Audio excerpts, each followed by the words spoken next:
আসসালামু আলাইকুম, কেমন আছেন সবাই? এই যে আমার ক্ষেতে অ্যানোসা শাক হয়েছে। তো এটাকে কী নামে জানেন আমি ঠিক জানি না।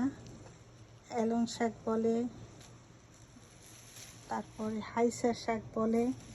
তো আমি হাইসা শাক নামে বরিশালে প্রায় মানুষই চেনে।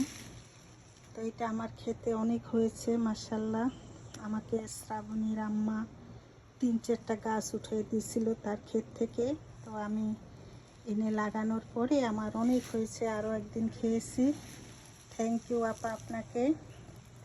এই যে আজকে আবার উঠাইলাম, দেখেন কত সুন্দর শাকগুলা, একদম টাটকা ক্ষেত থেকে নিয়ে আসছি মাত্র। এখন আমি চিংড়ি মাছ, পেঁয়াজ, কাঁচামরিচ দিয়ে ভাজি করব। আল্লাহ হাফেজ।